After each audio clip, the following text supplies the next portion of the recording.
आउज़ुबिल्लाहिमिनश्शैतानिर्रजीम बिस्मिल्लाहिर्रहमानिर्रहीम। मैं हूँ मिसेस तसव्वुर मलिक, टीम ट्रैवल की ओनर, आपकी host, visa awareness assistance class की होस्ट।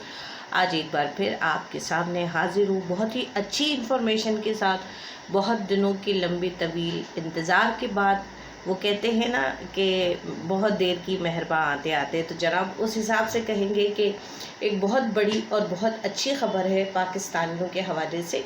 और बहुत लंबा टाइम लगा इस अच्छी ख़बर आने में, लेकिन अल्हम्दुलिल्लाह ये ख़बर आई है। और ये ख़बर है कि इटली ने अपने सीज़नल और नॉन सीज़नल वीज़े जो है वो ओपन कर दिए। खुशी की बात यह है कि इस बार जो सीज़नल वीज़े ओपन हुए हैं उसमें पाकिस्तानियों का नाम भी सरफ़हरिस्त है। लास्ट ईयर 2019 में चूँकि पाकिस्तानी बहुत ज़्यादा अनकाउंटेबल पाकिस्तानीज़ जो हैं वो इलीगल, आपको तो पता है माशाल्लाह, हमारे बहुत ही प्यारे व्यूवर्स जानते हैं कि डंकी मार के जो गए हैं, इस वजह से वहाँ पे इलीगल बहुत ज़्यादा इटली पहुँच चुके थे। तो इस वजह से पाकिस्तान को और बांग्लादेश को, मोरक्को को और इस तरह के कुछ अफ्रीकी सल्तनत या अफ्रीकी कंट्रीज़ को उन्होंने बैन कर दिया था। लेकिन अंडर द कंडीशन ऑफ कोविड-19 ने यहाँ कुछ पाकिस्तानियों के लिए बड़ा भला किया कि जनाब इस बार जो उन्होंने अपनी सीज़नल और नॉन सीज़नल लिस्ट लगाई है, तो उसमें जो है पाकिस्तान, बांग्लादेश, मोरक्को और काफ़ी सारे अफ्रीकी सल्तनत जो है वो इसमें शामिल है। तो अब पाकिस्तानियों, एक अच्छी ख़बर ये है आप लोगों के लिए कि अब ज़रूरत नहीं है आपको कि आप तुर्की जाएं और तुर्की से नहर में छलांग लगा के आप मरते खटपते जो हैं वो कहाँ पहुँचे, इटली पहुँचे। जनाब अब सीधा सीधा रास्ता है, अब आप इज़्ज़त से जाइए। वही मेरी बात जो मैं हमेशा कहती हूँ कि इज़्ज़त से जाइए, तमीज़ से जाइए, जहाज़ में बैठ के जाइए। तो बात का आगाज़ करते हैं कुछ इस तरह से कि ये तो आपको पता होगा कि इटली की एक इमिग्रेशन प्रोसीजर है जिसको कहते हैं डेक्रेटो फ्लूसी 2020 एंड 2021, यानी 2020 से 2021। हमारे पास ये बहुत ही शॉर्ट पीरियड है और इसमें होता यह है कि ये सारी चीज़ें वेबसाइट पे आपको ऑनलाइन मिलेगी, लेकिन इसका सबसे बड़ा इशू ये है कि बंदा इसको ख़ुद अप्लाई नहीं कर सकता। इसके लिए आपको एक मैन पावर की रिक्रूटमेंट कंपनी की ज़रूरत होती है जिसका ऑलरेडी कॉन्ट्रैक्ट हुआ हो, और वो आपको जो है वो कुछ लीगल कागजात बना के दे जिसके बिहाफ पर आप जो हैं आप वीज़ा जो है वो कागजात लेकर आप फिर एम्बेसी जाएं, वो कागजात जमा कराएं। बेसिकली वो कागजात नहीं होते, एक तरह का 99% अप्रूवल होता है।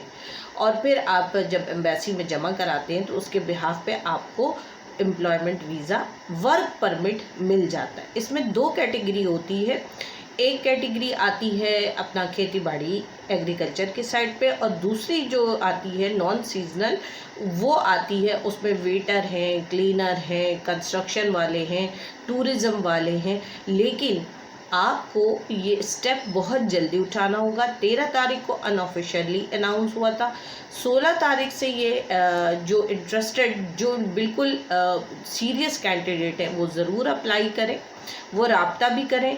और ये एक लीगल प्रोसीजर है, लीगल काम है। और मैं फिर वही कहूँगी कि चाहे आपका मामू का बडोर हो या प्रेसिडेंट ऑफ पाकिस्तान हो या व्हाटएवर हो, मैं पेमेंट के साथ ही काम करती हूँ, क्योंकि मैं कोई आज से पहले भी लीगल पे आप लोगों को प्रमोट नहीं करती थी। तो अब तो अल्हम्दुलिल्लाह गवर्नमेंट की तरफ से लीगल स्टेप आया है। तो जल्दी जल्दी आप लोग जो है सिर्फ इतना करें कि अपना पासपोर्ट, CNIC, तस्वीर और सीवी आपकी हम खुद अप्लाई करने वाले के इटालियन फॉर्मेट पे बना लेंगे, इसका कोई इतना बड़ा इशू नहीं है। और देन अप्लाई कर लें, क्योंकि जो फास्टेस्ट और पहले अप्लाई करेंगे उनको जो है वो पहले ही आपको पता है कि उनके वीज़ों पर या उनके एप्लीकेशन पे काम होगा। इसका प्रोसेसिंग टाइम पूरे 3 महीना इसलिए लगेगा। काफ़ी लोग आपको 45 दिन कहेंगे, लेकिन अंडर द कोविड-19 कंडीशन हमें ये प्रोसेस होते और कागजात मिलने में पूरे दिसंबर का लास्ट या जनवरी का स्टार्ट हो जाएगा। फिर ये होगा कि हम आपका अपॉइंटमेंट लेंगे VSF ग्लोबल पे या जेरीज़ में आप जाके इसकी सबमिशन लगाएंगे और इसके अगेंस्ट आपको जो है आपका वीज़ा लगकर मिल जाएगा। तो ये थी जनाब आज की बहुत बड़ी और बेहतरीन ख़बर। इस ख़बर को भी कंटिन्यू करते हैं और पार्ट 2 करके बनाते हैं, क्योंकि पहले भी मैं आपको बता चुकी हूँ कि एक तो लंबी वीडियो हमारे लोग देखना पसंद नहीं करते, और दूसरी इंपॉर्टेंट चीज़ ये कि लंबी वीडियो जो होती है वो अपलोड होने में भी टाइम लेती है।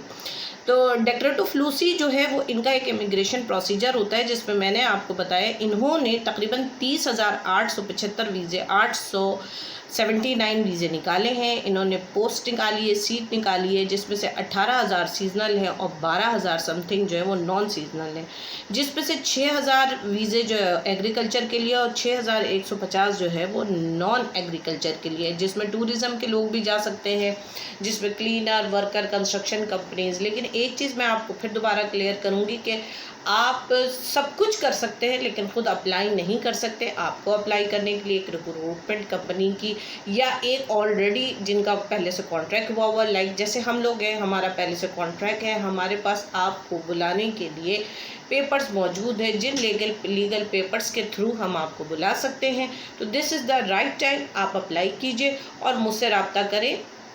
मेरा स्क्रीन पे जो व्हाट्सअप नंबर चल रहा है उस व्हाट्सअप नंबर पे मैसेज करें, अपने नाम, अपना शहर का नाम लिखें, अपना पासपोर्ट का फर्स्ट पेज भेजें, CNIC, और अपनी CV आप खुद बना के भेजें, जिसको इटालियन फॉर्मेट पे हमको चेंज कर लेंगे।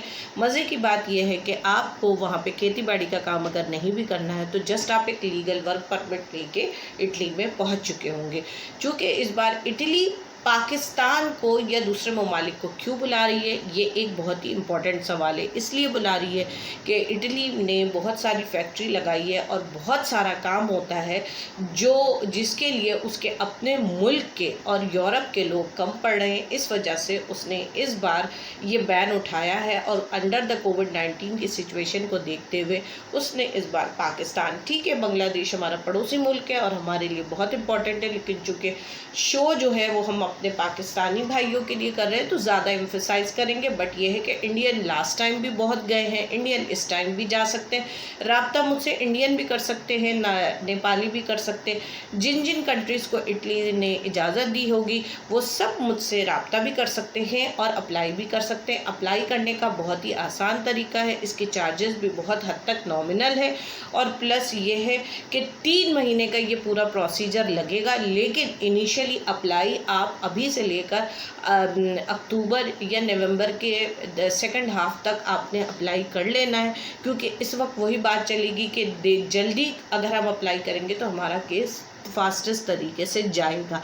अब रही बात ये कि हम 45 दिन का टाइम क्यों नहीं देते और 3 महीने का क्यों देते, क्योंकि हमारे पास कागज़ आने के बाद जो आपके लीगल पेपर वर्क परमिट जिसको हम कहते हैं वो बनकर आएंगे, उसके बाद हम यहाँ आपके एम्बेसी में अपॉइंटमेंट लेंगे, फिर आप अपने पासपोर्ट के साथ जाएंगे उन कागजात को लेकर और वहाँ जमा कराएंगे। उसके बाद एम्बेसी आपको कॉल करेगी और आपका पासपोर्ट डिलीवर करेगी, क्योंकि जो वर्क परमिट हम आपको हैंड ओवर करेंगे उसी वर्क परमिट के बिहाफ पे आपका वीज़ा लगेगा, जो कि बेसिकली आपका 99% अप्रूवल होगा। ये था आपका सिंपल सा प्रोसीजर, जिस पे आप चाहें तो अमल कर सकते हैं, रब्ता कर सकते हैं। आप के साथ शाना बशाना चलने के लिए हमेशा खड़ी रहती हूँ, और मुझे इस बात की खुशी है वो तमाम लोग जो डंकी मारते हैं और डबल पैसे दे के जाते हैं, उन सब के लिए ये एक बहुत अच्छा मौका है लीगल स्टेटस पे जाने का। तो उम्मीद करती हूँ ये छोटा सा सेशन जो 2 हिस्सों पर मुश्तमिल था आपको पसंद आया होगा। एक बार फिर हाजिर होंगी एक अच्छी खबर के साथ, तो देर न कीजिए, जल्द अज जल्द सीरियस कैंडिडेट जो सीरियसली मेरे साथ वर्क करना चाहते हैं और जाना चाहते हैं चार्जेस दे के, तो वो अप्लाई करें। एक बार फिर हाजिर होंगी बहुत सारी नई इन्फॉर्मेशन के साथ। इजाज़त दीजिए, जज़ाकल्लाह खैर।